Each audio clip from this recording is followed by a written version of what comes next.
Welcome to Sara Gonzales Unfiltered. Happy Friday, and a happy Friday it is because I have in studio with me my best friend, Chad Prather, host of the Chad Prather Show, also BlazeTV contributor. Is that what makes it a happy Friday? Today. Trust me, it's not been a happy Friday until you got here. So I've learned. Yeah. I have learned There's a lot of things happening off air. Stuff going on. Yeah. But it's a happy Friday now because you're here, and I'm glad you're here. Thank you. Just so everyone's clear in the audience, he was supposed to be here last month and canceled on me. Yeah, well, yeah. I mean, in a nutshell, that's true. Don't get into any extenuating circumstances or anything. My private jet wouldn't crank. Right, yeah, of course. It's a whole DEI issue. Yeah, that's what it is. Are you here for, why are you even here? Are you here for I've got a show tonight. Go on. Well, it's sold out, so it doesn't matter. Never mind. Yeah, it's south of Dallas in Waxahachie. Okay. All right. Well, we're glad you're here. Thank you. I'm glad it's sold out. But I will be in Ohio in a couple of weeks and also in Illinois as well as Oklahoma. Okay. So it's a busy month. And where do you go to find information on that? WatchChad.com. Thank you. Yeah, you're welcome. So tonight I am going to a movie premiere in Austin, and Alex Jones supposed to be there. Mm-hmm. I don't know if he's still going to be there because... Well, let me tell you, Sarah. Here's the deal. I think he'll be there. Well, I don't know. We just heard that apparently he is going to convert his bankruptcy that he has ever since that the judgment against him in the Sandy Hook matter. He's asked the judge to convert his bankruptcy into a Chapter 7 liquidation. And so he will no longer own Infowars. So I was with Chase Geyser yesterday. Mm-hmm. Our conversation will air on my show next week. Chase he does the news on Infowars. And so I asked him to tell me as much as he could without it getting litigious, you know. Right. And it was interesting as he walked me through the process of that. And to hear that, it's heartbreaking, regardless of what you think of Alex Jones, like him, dislike him, agree with him or not. What the government is putting him through, what is happening here is, let me just put it this way. If there's a man out there who's ever been through a really bad divorce and everything you built, whether it's your home, your kids, everything is being taken away from you, and you really feel unjustly penalized by what's going on and there's nothing you can do about it, if you can drum up those emotions, now just add $1.5 billion to that, and you got Alex Jones. Right. Right. Well, I mean, and that's what is so scary about the situation is, you know, I think you can argue that he has a First Amendment right to be wrong about things. Everyone does. He has the First Amendment right to say things that might not always be true.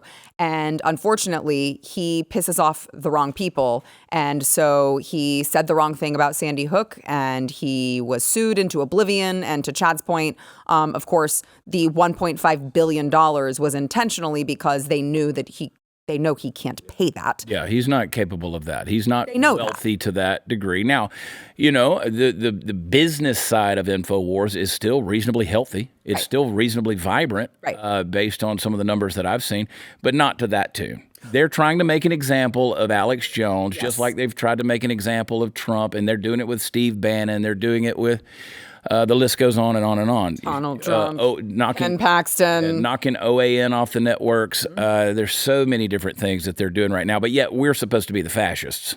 Right. And that's what's so scary about this. So I hope that he's there because I do want to ask him about some of these details and how they kind of align. Because over the weekend, I don't know if you saw over the weekend, he had gone on air. It was like this emergency broadcast that he did. And he was talking about how he believed that the federal government was going to shut down Infowars, that they were going to come in, they were going to lock them out, they were going to padlock the door and kick us out. I think that we have a clip of Alex Jones in his very Alex Jones way, just kind of breaking down, talking about his studio is going to close was what he was told over the weekend. Watch. At the end of the day, we're going to beat these people. I'm not trying to be dramatic here, but it's been a hard fight. And these people hate our children. Just take more calls. Go ahead and do the next person. Now, I mean, it's easy to like meme it, right? And be like, oh, ha, ha, Alex Jones is crying. But like, put yourself in the guy's shoes for a second, okay? Because what they talked about, I didn't listen to the entire 4-hour broadcast, but I did listen to enough of it to know that what they were talking about was when you file for bankruptcy, they put like whoever the court-appointed person was in charge of the business decisions, the financial decisions, was someone who did not like Alex Jones. So what it is you have to hire, the business is forced to hire what's called a CRO, and it's basically like an auditor. Now, you hire that person, but the person is not court appointed. You have to go out and find that person, and not everybody wants to go work for Infowars and be associated with that. So it's very difficult for them to find anyone who was willing to even take that role. And so they found somebody who was not a big fan of Infowars, obviously, and who went in and said, well, this is what's going on. And so now we have, and again, I encourage people to tune into my show next week with Chase Geiser. He breaks it down a lot. He talks about that part of it. Yes, he does. Really? So there's a lot of detail that's there. I don't want to misspeak, and also want you to watch my show. So there's a lot of detail there. Chad. It is what it is. I mean, I've already given you more than you probably deserve right now, Sarah. So just go with it. Oh, okay. Okay. No, seriously. I feel you and I talked about this on our little live thing on YouTube the other night when we got together. If you've ever been around Alex Jones, and I have, he is what he is. He's a wild man. He's boisterous. He quite honestly, he's rarely wrong. That's the thing. It just is what it is on that regard. But he's got a big heart. He's very passionate. You don't go through these things or put yourself in that type of deal without being very passionate and having a lot of conviction and heart. The guy says what he truly believes. This is America. You have a right to that. You have a right to express your opinions, put your thoughts out there. Even if they turn out to be falsehoods, you have a right to have that discussion. I mean, I've had a strike against me for the last 3.5 years on YouTube for medical misinformation, and come to find out it wasn't medical misinformation at all. I mean, we see the congressional hearings going on with Fauci and all the stuff that he's saying. Those are the stuff that we got penalized for. Right. We have a right to put that stuff out there. There's no way to transfer ideas from my brain to your brain without using the human language and saying, okay, without a filter between us, here's what I want to say. This is what I think about this. What do you think? Right. That's what he did. Did it hurt some people? Yeah. But, opinions do, and thoughts do, and ideas do. And I will say, I don't think that Alex made this a central tenet of what he was, his programming when all that stuff went down.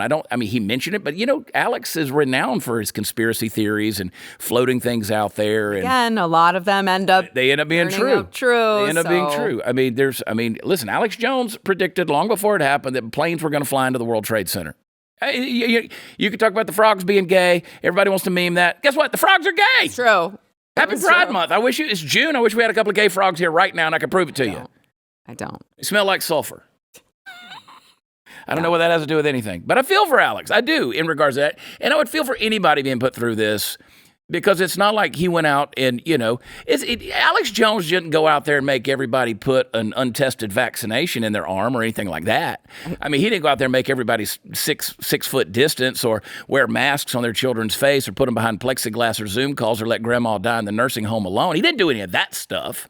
Or encourage us to send all of our money to Ukraine and all of these foreign places to fund both sides of foreign conflicts. I mean, he didn't run guns to the Mexican cartels. He didn't open the borders with executive decisions and orders. He didn't do any of that stuff.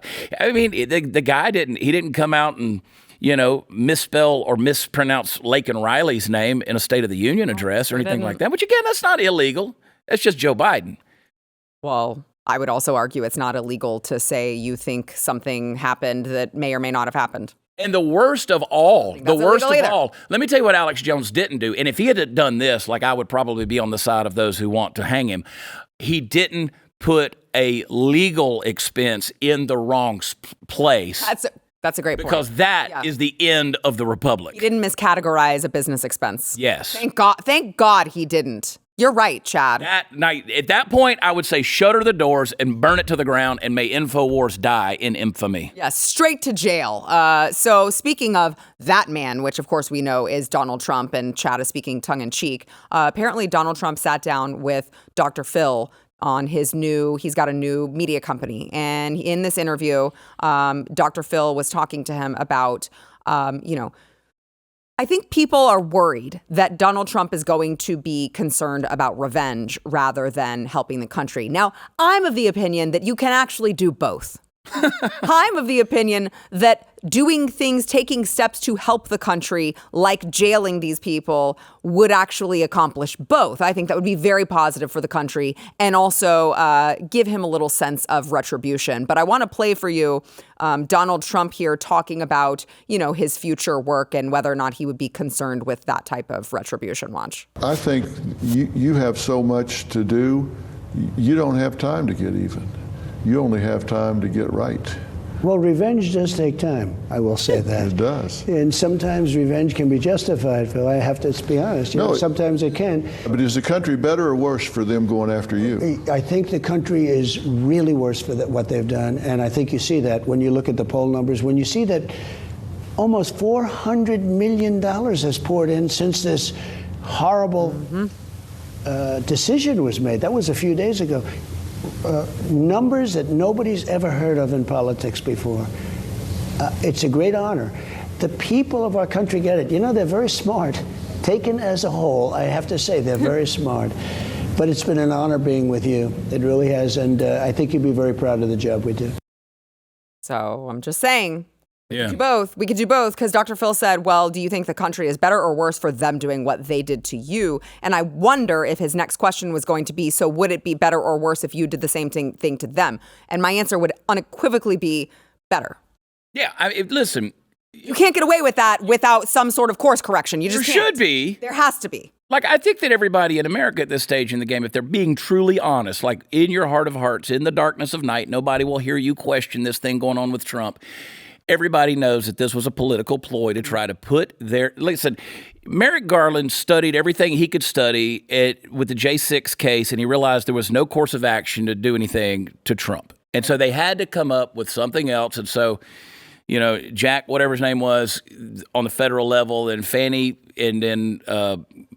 what's the guy in... Alvin Bragg? Alvin Bragg. Yeah. On the state level, they get these guys, they drum up stuff. It's a misdemeanor that's off the books. It's over. The statute of limitations over. So they got to find another law that was broken that in connection with that. They got to drum this whole thing up. And they got 34 convictions where the judge says you don't even have to be unanimous on the convictions. So everybody looks at that and goes, oh, this was a political stunt. They do this in communist countries where you try to jail your opponent. We want to make sure that he can't. But here's what happens when you cut the head off that snake. 2 more grow back. $400 million raised in just a matter of days after a conviction. That's why if I'm Trump, I'm like, keep convicting me, I guess. Listen, you tried to cancel a guy like Joe Rogan. He's bigger than ever. You tried to cancel Tucker Carlson. He's bigger than ever. You tried to cancel Jordan Peterson. He's bigger than ever. The list goes on and on and on.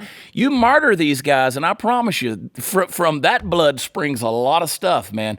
And I tweeted it yesterday, I think it was. I said, and I was drinking tequila, so I don't really remember, but which is daily. But I said, put him in jail. Please, for the love of God, put Donald Trump in jail. It's the best possible thing that could happen for his election. Yeah. Put him in jail. We need it at this stage in the game. This guy has managed to not even hardly campaign. Right. Well, because they won't let him. They won't let him. They won't let him. Look at what he's got. Look at the polling. The polling is still neck and neck on this stuff. And depending on which ones you see, he's several points ahead. But to raise almost $500 million in less than a week. And listen, half of that's from small donors. Right. That's $100, $50 from people like me and you. Yep, because people are saying we can't stand by and watch this happen. And by the way, I know we got to take a break. By the way, you won't have to do all of these, jump through hoops and do all of these gymnastics to try to drum up a crime that didn't exist. All of the Democrats' crimes are right in front of us. Looking at you, Bob Menendez, with your gold bars all over the place in your closet. What happened with that dude? Is he in prison yet? No. See, exactly. That's what I'm saying. So you don't have to reach very far to find the crimes there because they're all criminals. All right. Are you going right to the break? Can I make one statement? Jill Biden is on an airplane today flying from France to the United States to be in court with Hunter Biden and then turning around on an airplane and flying back to France to be with Joe Biden because he probably shit himself. And you're going to tell me that administration has a heart for the blue-collar worker of America? They're doing it on your tax dime. Thank you. You're right. That's criminal. They're all criminals. All right. Well, we got to class it up a little bit because we've got a Texas state representative joining us here after the break to talk about, you're not going to believe this. You're not going to believe this. You guys think that Texas is safe and we're like this deep red state. No, the rhinos are still trying to be so underhanded. You guys are not going to believe this when we come back. First, we want to thank our sponsor, Jace Medical. So I want to tell you why it's important for you to have a Jace case, okay? Nobody who looks at our economy for more than like a minute or two thinks that it's getting better. Inflation is still high. It could easily get higher soon. And this, I don't know if you guys realize this, it has a little bit of a spiraling effect. People are not going to be able to pay their expenses. They're falling further and further behind. And consumer sentiment is at its lowest level in the past half a year. Who can blame us? Okay. Look, we've seen our overrun healthcare system. Look what that looks like when the economy is booming. Now imagine if something like that happened now. The Jace case is a personalized emergency kit. It contains essential antibiotics and medications that treat the most common and deadly bacterial infections. It has 5 life-saving antibiotics for emergency use. Fill out a simple form online. You will have it in case you need it. They've also got add-ons. They've got EpiPens. They've got ivermectin. You can customize it to meet your family's needs. You can go to JaceMedical.com. Use code Sarah at the checkout for a discount on your order. That is promo code Sarah at JaseMedical.com.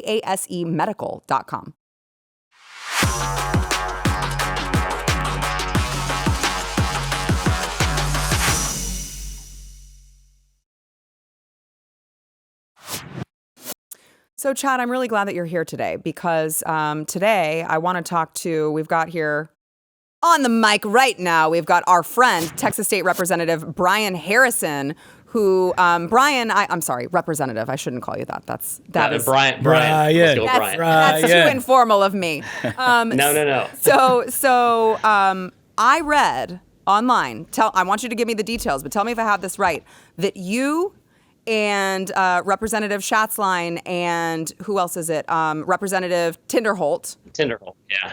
all potentially face expulsion from the Texas GOP caucus?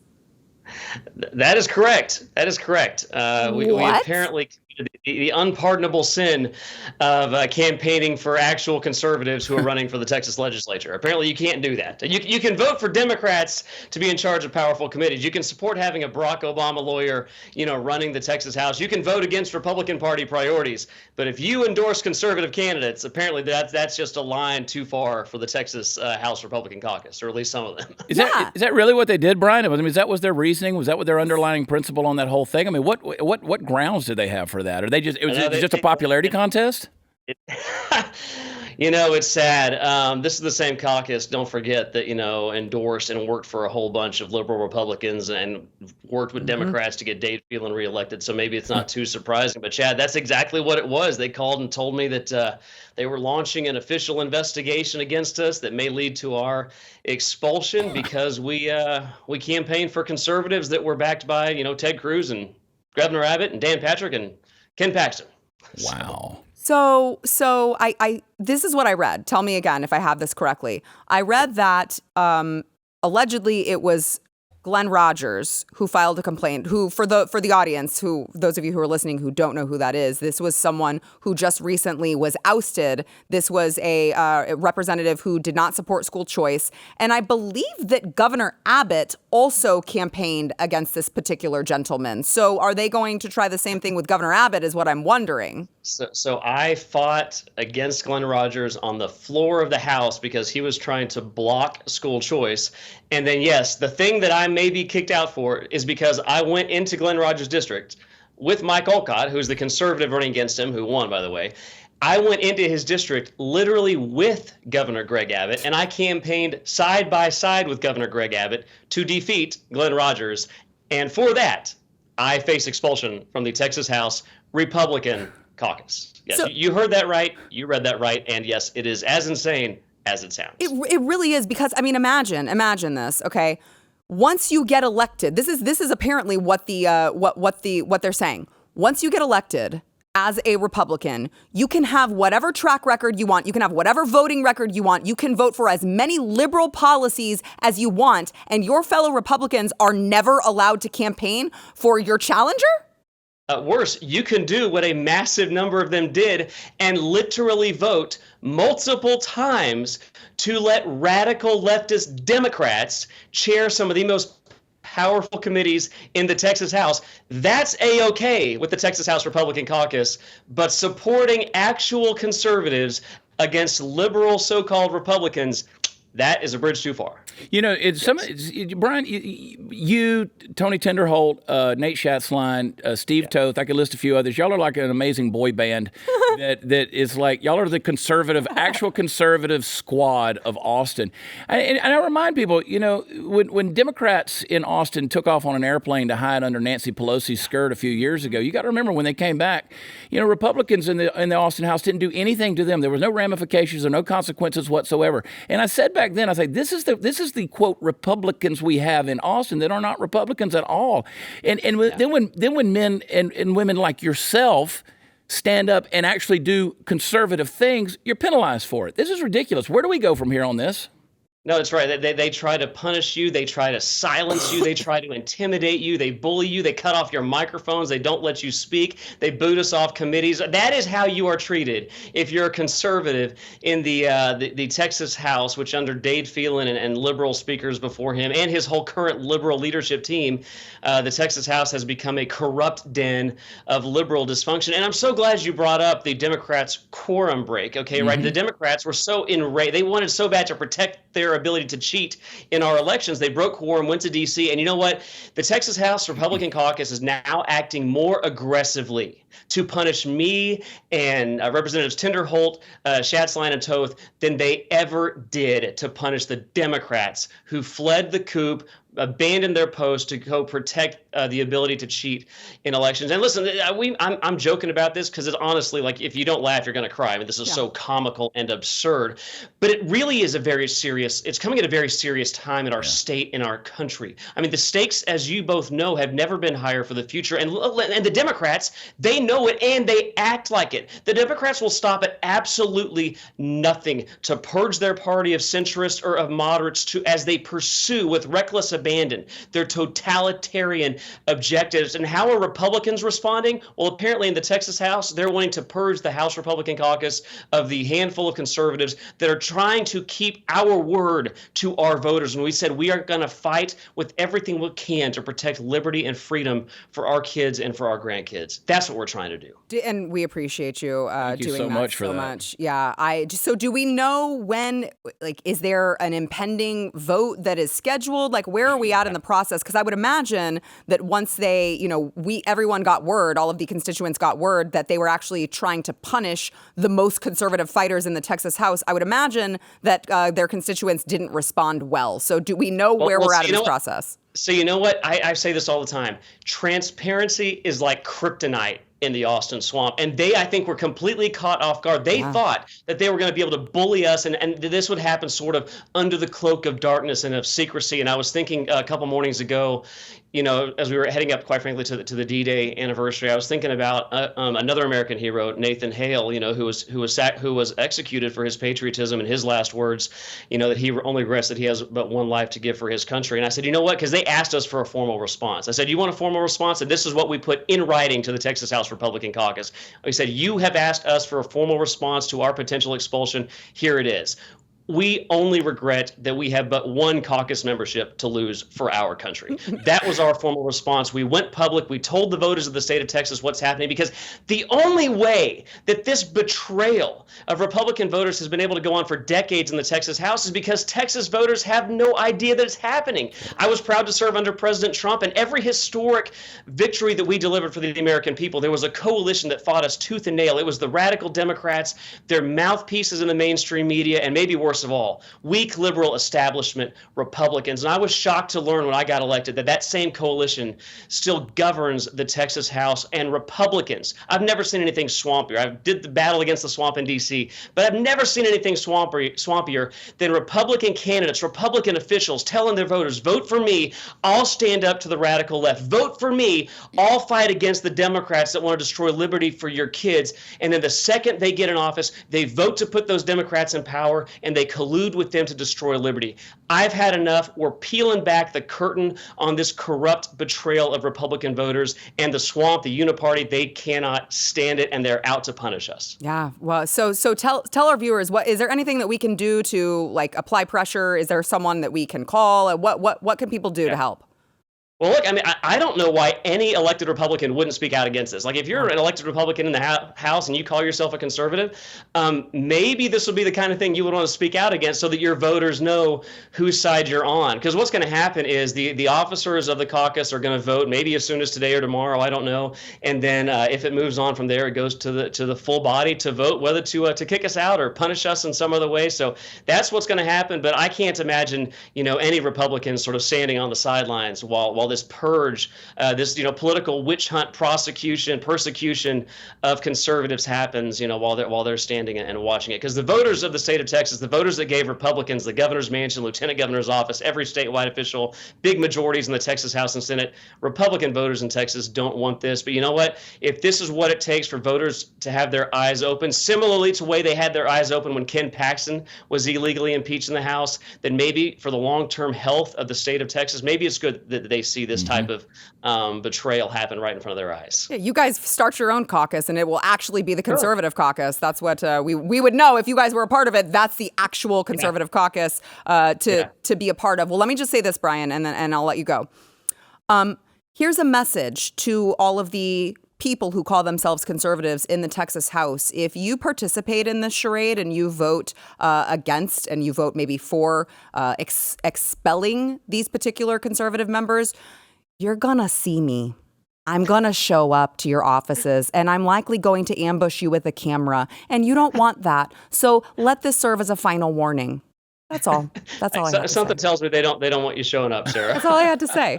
All right. Well, we appreciate you. I'm sorry that this is happening, but I think you're right. I think everything, all of the games that they have played, all of the moves that they have made in their impeachment sham, in trying to punish the most conservative people that we have, our conservative champions in the Texas House and Senate, I think it is going to backfire on them. And unfortunately, they're too tone deaf to understand that. But sorry that you have to be the one to fall on the sword. But I'm happy to do it. It's all for the greater cause of liberty. And my final words, bring it on. But Sarah and Chad, it's always great to see y'all. Awesome. Thank you so much. We'll see you soon. Thanks, Brian. Thank you.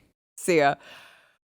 I can't freaking believe this kind of crap is happening in the state of Texas. If you campaign for the most conservative candidate and it's not an incumbent, you can get punished. Yeah, it's a good old boys club. It's disgusting. I've said it the last few years. I mean, this it's like being at the country club and you don't go against certain board members because they've paid their dues or they've done, whatever that they've done to win themselves over to the party. And Brian brought it up, and this is what I was thinking the whole time he was talking. You can chalk this up. This will be another win that will happen because of you try to cancel somebody, for lack of better terms, or get rid of them, and they come back stronger than ever. We saw it with the Ken Paxton impeachment sham. We saw what happened when that was exposed, and how they went after Attorney General Ken Paxton.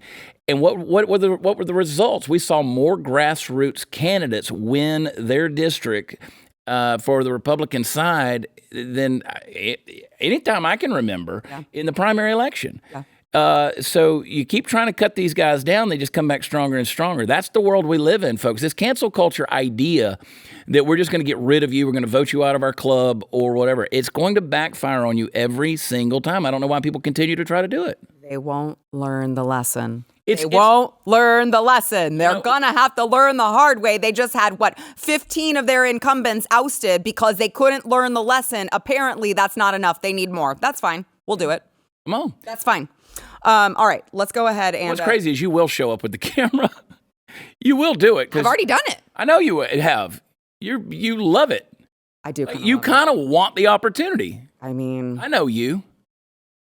For the greater good, Ask John Cornyn about it. Yeah. I mean, there's a little viral clip out there with John Cornyn where he's out there getting confronted by the one and only Sara Gonzales. Boy, you could hear the butthole pucker right there on that camera. It just took it on an iPhone, too. Yes.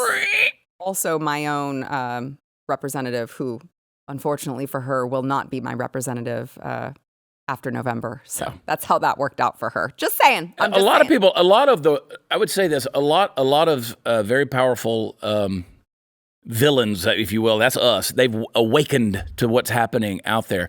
And again, I chalk that up to another win with the Ken Paxton impeachment sham trial. Kenpeachment. Yeah, just shorten it to Kenpeachment. Yeah. All right, we've got more. We're going to chat. We're going to hang, but we got to take a break. First, we want to thank our sponsor, Flying Ace Spirits. So they have this stuff for me to read that's like talking about all of this, Folds of Honor, they're a great organization. Okay, they're providing life-changing scholarships. But it takes a while for me to get to what you want to hear, which is, do you want to buy booze and also support an organization that is giving scholarships to spouses and children of America's fallen or disabled in combat? Because if that all sounds good to you, I've got the deal for you, okay? You can buy Flying Ace Spirits. They've got a great whiskey. And they also, when you buy that, you are helping them with their deal with Folds of Honor to provide like 4 scholarships to some of these men and women, children of America's fallen. That's a win-win. Can you think of any reason not to do that, Chad? Booze. That's what I'm saying. That's why I'm like, why it's a great, we booze laugh. is not an afterthought. The booze is the best part of this. Yeah, it's fantastic. And I mean, what better way to celebrate Americans' veterans and all that, to raise a glass and saying, hey, here's to those that gave us that freedom. Absolutely. Yeah. So you can do that by going to flyingacespirits.com. If you're watching, you can scan the QR code that is on the screen right now. And when you purchase a bottle of Flying Ace, you're also going to be donating to Folds of Honor so you can help provide these life-changing scholarships. Make sure you use the promo code Unfiltered. You'll get free shipping on every order. That is flyingacespirits.com, promo code Unfiltered.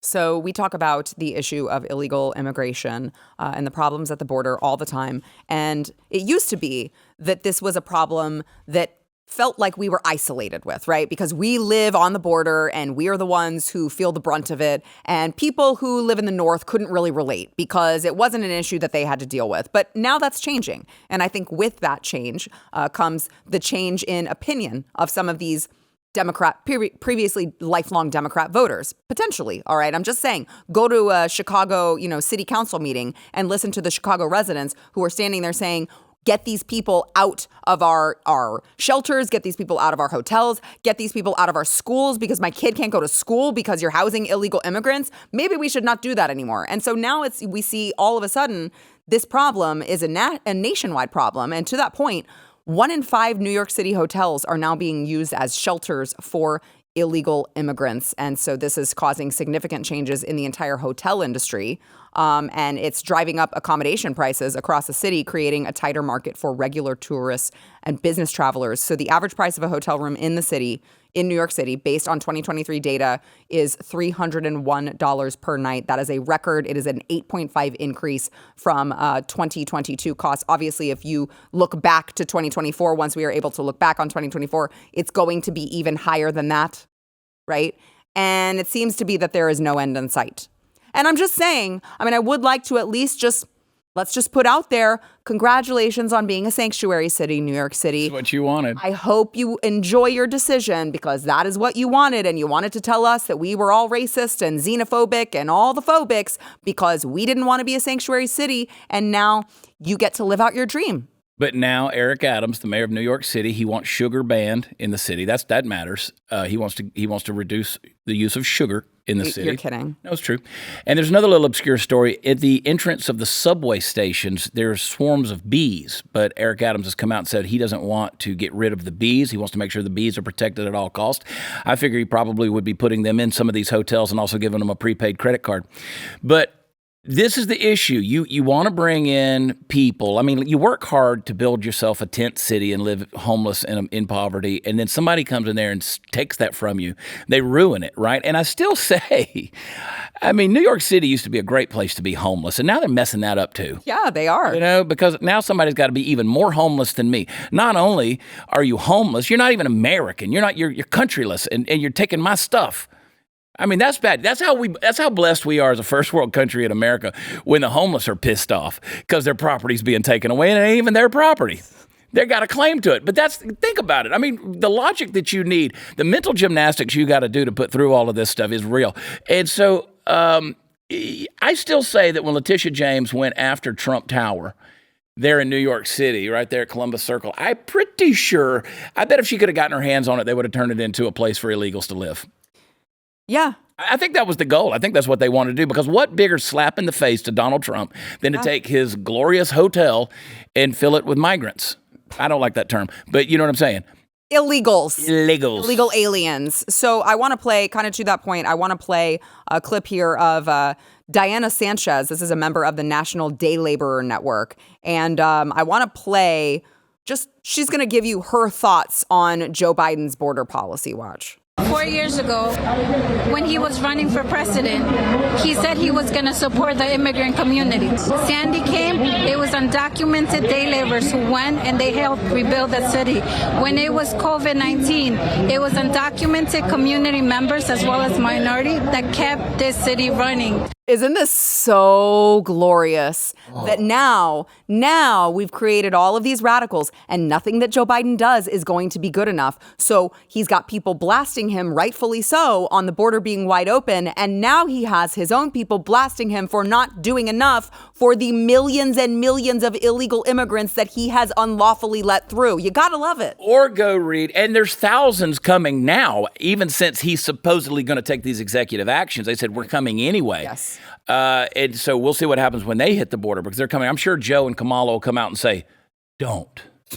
Well, they were thinking about it, but once they hear that, they'll be like, whoa. But look at the stories they're burying out there of the illegals that are occupying these spaces who are now pissed off that new illegals are coming in and they're displacing the old illegals with the new illegals. You're going to be stacking people on top of each other at this point. And I don't know if you guys know this or not. I've spent a lot of time in these countries, and trust me, Hondurans don't necessarily like Nicaraguans, and Nicaraguans don't necessarily like El Salvadorans. They don't really like. Don't call a Honduran a Mexican. You ever been on a job site and say, "Well, he's Mexican"? No, don't do that. So let's just pile them all together in an apartment somewhere. No bueno is what he's. No bueno. You got to get your people together, Sarah. Oh, I know. Fix this problem. What you mean, yo people? Yeah, your people. I'm saying you people with those weird last names. No, seriously, we're being funny, but it's true. This is a crisis. Yeah. I've said for years, it's a house of cards that's going to fall in on itself, and it's happening. We're watching it unfold. It's going to keep happening. You can't just keep piling humanity in Manhattan and saying this is going to be okay.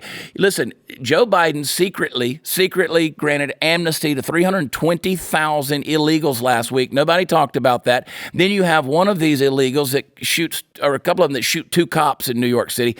At what stage in the game are you going to stop and say, this was a bad idea, listen, we were wrong. We were wrong, we were kidding, you know, I know we came out dancing like fairies saying, we're sanctuary cities, and you go, you know what, messed up. Yeah. Messed up. We got to go back on this. But it's too late. I mean, it's like you can't get the cancer. You can't get the cancer out. I'm not saying these human beings are cancer. I am. But they are. I am. Because they are. To this country. To the country, they are. You can't. Yes. That's why there is a legal process of immigration and naturalization. And there's a reason why it takes a long time. People don't like that. There's a lot of bureaucracy involved, but there's a reason. There is historically, there's been a process to it. And by the way, your poor huddled masses, you know, yearning to be free on the Statue of Liberty. That's not the Constitution, and that's not a policy, and it's not the law. And there were a lot of people that were turned away from Ellis Island. So you don't just get to come in because you came. So we've got a problem here, and it's not going away. I want to go back to something that you just said that I want to make sure to overemphasize here. You were mentioning Hondurans don't necessarily respect Nicaraguans. Venezuelans don't necessarily respect Mexicans, right? Like they don't just inherently all get along. You know who else they don't respect? Americans. Right. They have no interest in assimilating. And they definitely don't. Of course, the issue. And, while we're getting controversial, you know who else they don't respect? Black people in the black community. Right. They don't. And you know who else doesn't respect black people in the black community? And you're starting to feel this, if you'll be honest, is these folks that are now going to be extremely governmentally dependent, these illegals that are coming in here. Those programs that have historically served the black community, they're going to go away. So the government doesn't care about the black community either. Now, people get mad at us. You can throw water on the fire alarm all you want, but the fire's raging on. The results are going to be the same. These programs are being overtaxed, overspent, overused, and a balloon is going to pop. Mm-hmm. And it's going to be tragic. So when I say it's a humanitarian crisis, it's not just about the illegals who are here, who get here under this promise of, hey, you're going to come in here and you're going to be free and you're going to be in a first world country and live the American dream, which is, I don't know how many of them are truly. I would say about 80% of them have good intentions in coming here. I think that's high. It may be, but I'm willing to give it the benefit of the doubt and say I think there's a lot of people I know if I were somewhere and I wanted to make a better life for my family, I would do everything that I could to come to America. You don't have a right to do that. I don't have a right to do that. So, but when I come in here illegally and then you do illegal things, you're like, oh my God, they started illegally. Yeah. They're here illegally. And it's not an insult. It's not saying they're less than human. It's just saying, listen, if you're going to bring in, this will piss people off, but who cares? You know, you let's say you're running a dog kennel, a dog care, a dog whatever, where somebody comes in, they bring Fifi and Boo Boo and blah blah, and then all of a sudden, you know, a bunch of guys say, you know what, we just rescued these dogs from a dog fighting ring, or you know, these dogs were killing chickens or something like that. We're going to house them here now. Yeah. Now you're saying the illegals are violent. Some are. They are. I just told you 2 cops got shot in New York City. So I'm just telling you some are. Now, are all those dogs that got rescued from the dog fighting ring, are they going to be violent? No, some of them are going to be wounded, some are going to be injured, some of them are going to need care. But you don't throw them in there with the Chihuahua and the Pomeranian and the Yorkshire Terrier. Mm-hmm. You don't put them in there with the little 9-pound dogs. Mm-hmm. Exactly. You don't put them in there with the golden retriever in the lab. Right. Right. Because they came from something wholly unique and different from what America is. Mm-hmm. And they already turned their country into a shithole. And they're going to come here when Maduro opens the prisons in Venezuela and says, you know what, skedaddle, go to America. And now these military age men are coming across. Come on, wake up. You say, I'm insulted. Well, you. I don't care if you're insulted or not. You know what's insulting? Laken Riley's murder on the campus of the University of Georgia. And then they're going to sit there and they're not going to pursue the death penalty for this piece of shit. So at some point in time, get insulted enough to be pissed off and do something about it. You lost the country. It's gone. I don't have anything to add to that. It's done. Well, look, we can right the wrong, but I know we got to go to break. We can right the wrong. It just will require mass deportation. That's the only way. That is the only. Now, there are other steps. How many lives are going to be lost?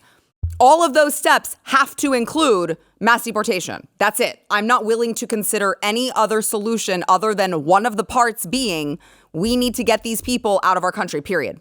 Period. I don't care what kind of life you've established here. I don't care any other circumstances. I don't care if you have kids here. I don't care because that was all part of your plan. You want to get here. You want to plan as many routes as possible. You got a notice to appear in the year 2032 in which you're going to go there and you're going to say, oh, I have a life here now. You can't kick me out. No. If you came here illegally under Joe Biden's regime, get out. Gotta go. That's it. All right. Those of you who have not yet seen, we've got a new Please documentary. Don't sell like a faith movie or something. No. It's about Dr. Fauci lying. We've got a new documentary out that Matt Kibbe did. It's called The Cover Up. It's all about the lies of Dr. Fauci. So you can go to FauciCoverup.com/Sarah. Use code FauciLied to get $30 off your subscription to Blaze TV. We'll be right back.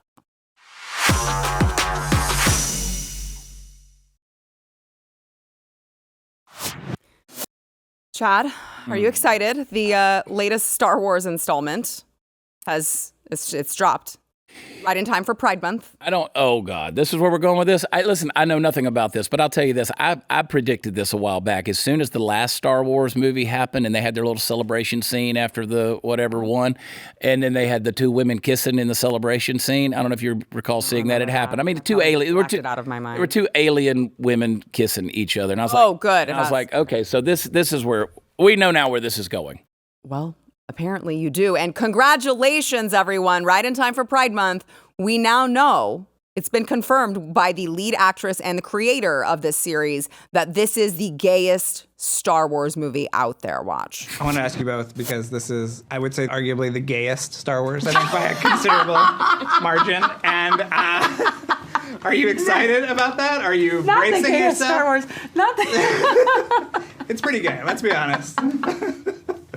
Leslie, how do you feel? Am I gay? Yes. Well, no, I know you are gay, but I'm asking, are you excited about putting this, this is going to be a talking point. Is it going to be a talking point? I'm sure some. Because nerds are gay. Well, some nerds are very not gay and are very threatened by gay stuff. Well, that's true. But in my world, nerds are gay. Chad, this is the state of the entertainment industry, Chad. We don't care what happens between your legs. I mean, listen, am I gay? Yeah, I'm gay. We could smell your breath. Here's the thing. Is that what that was, the breath? Trust me, it would give it away. Here's my thing on all of that. Anything that's ever had Mark Hamill in it or associated with it was already gay. It's already gay. So what are we doing here? Just here's the thing.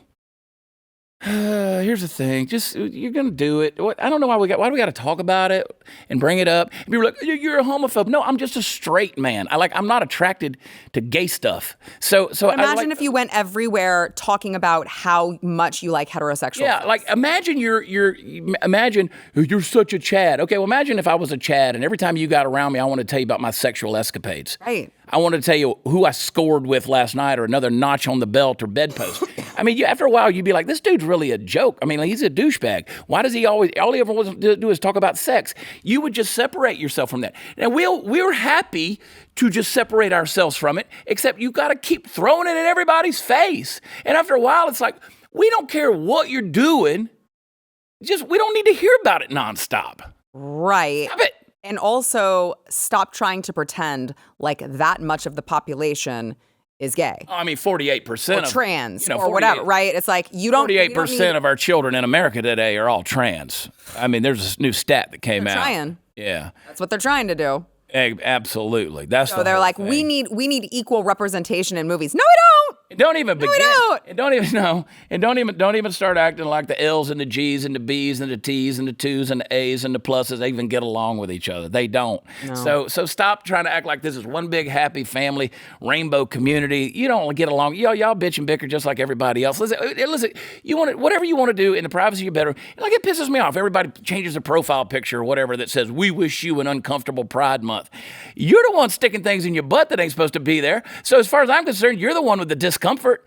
I don't care. I'm going to make jokes about you. You want equality? I'm going to ridicule the shit out of you. Because listen, if I'm going to make fun of myself, I'm going to make fun of you. Look at me. I'm a freaking parody at this point. I got a cowboy hat on in a TV studio trying to act like I got something to say. I'm a dumbass because I'm making jokes. And your name's Chad. Thank you. And I'm a Chad. So there it is. All right. I've got one more story you're going to want. Yeah, Star Wars, State Wars, Gay Wars. I don't know what it is. I've got one more story that you're going to want to hang out for. Okay, we've got one more. We'll be right back.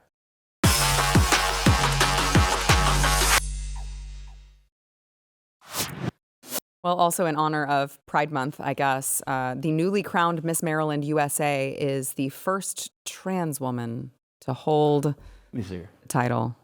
That's her. It's good looking. It's a lot of work that goes into that. Listen, okay, sure, but it's like, this is what I say in regards to women who, you look at the Kardashians and you're like, wow, they're so perfect. You're not ugly. You're just poor. If you undergo enough plastic surgeries, like, sure, you can put big fake tits on. So it's where still was Miss Maryland. Miss Maryland. Okay. That makes it okay.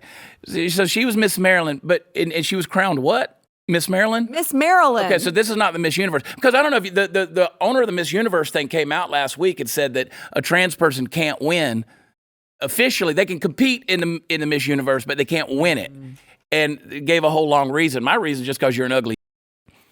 Yeah, let's show Miss Alabama. Jeez. Alabama. Is that what? That's Jabba. That's some gay ass Star Wars. The one in the middle? Yes. One? Yes. This is a beauty contest. How many people are in that dress? We got fatties and winning these competitions now. Let's just throw the whole thing out at this point.